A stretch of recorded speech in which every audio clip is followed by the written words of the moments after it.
সাবধান, শুক্রবার ভুলেও এই 5টি কাজ করবেন না। আল্লাহ ও তার রাসূল ওই সকল ব্যক্তিদের অভিশাপ করেছেন যারা জুমার দিনে এই 5টি কাজ করে। মুসলিমদের জন্য অত্যন্ত জরুরি একটি তথ্য দিব আজকে। শুক্রবার মানে গরিবদের হজের দিন, কিন্তু আমরা এই দিন এমন কিছু ভুল করে ফেলি যা আমাদের পরকাল জীবনকে জাহান্নামের দিকে নিয়ে যাবে এবং প্রিয় নবীর শাফায়াত থেকে বঞ্চিত করবে। অবশ্যই ভিডিওটি সম্পূর্ণ দেখবেন এবং সতর্ক হয়ে যাবেন। ভিডিওটি শেয়ার করে দিবেন যেন আপনার অন্যান্য মুসলিম ভাইয়েরা ভুলেও জুমার দিন এই কাজগুলো না করে। হয়তো আপনার একটি শেয়ারে একজন মানুষ ভুল থেকে হেদায়েতের পথে ফিরে আসতে পারবে। মুসলিমদের কাছে একটি প্রশ্ন রাখতে চাই, আমাদের প্রিয় নবী সাল্লাল্লাহু আলাইহি ওয়াসাল্লাম কি বার জন্মগ্রহণ করেছেন? অবশ্যই কমেন্ট করে জানিয়ে দিবেন। তো চলুন বেশি কথা না বলে শুরু করি আজকের ভিডিও। মসজিদ মুসলমানদের কাছে ইবাদতের স্থান হিসাবে পরিচিত। এরপরও আমরা মসজিদে এমন কিছু কাজ করে থাকি যা মসজিদের পবিত্রতা নষ্ট করে। তাই মসজিদের পবিত্রতা রক্ষার জন্য কোরআন হাদিসে নিষিদ্ধ বিষয়ের উপর লক্ষ্য রাখা উচিত। 1 নম্বরে কোনো নামাজি অন্য নামাজিকে উঠিয়ে দিয়ে বসা যাবে না।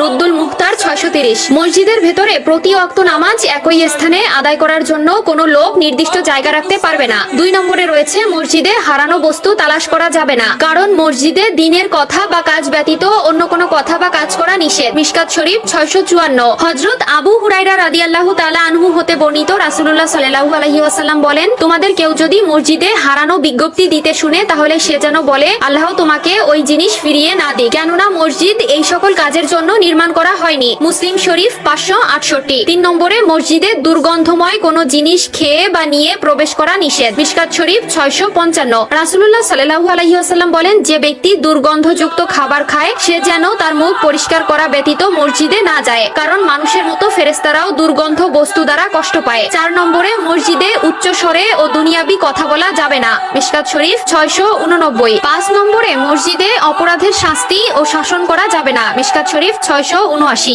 এছাড়াও রয়েছে মসজিদের রাজনৈতিক মিটিং করা মসজিদের আদবের খেলাফ। রাসূলুল্লাহ সাল্লাল্লাহু আলাইহি ওয়াসাল্লাম মসজিদে বসে অশ্লীল কবিতা পাঠ করা এবং বেচাকেনা করতে নিষেধ করেছেন। সুনানে আবু দাউদ ও তিরমিজি। প্রিয় দর্শক, অবশ্যই এই বিষয়গুলো খেয়াল রাখবেন। মসজিদে আপনার দ্বারা যেন কেউ কষ্ট না পায়। মসজিদ হলো আল্লাহর ঘর। আমাদের অধিকাংশ মুসলিমরা দিনের 5 ওয়াক্ত নামাজ আদায় না করলেও শুক্রবার জুমার দিন ঠিকই নামাজ আদায় করে, আর এই দিন এই ভুলগুলো সবাই করে থাকে। আল্লাহ আমাদের সবাইকে সঠিক বুঝ দান করার তৌফিক দান করুক, আমিন।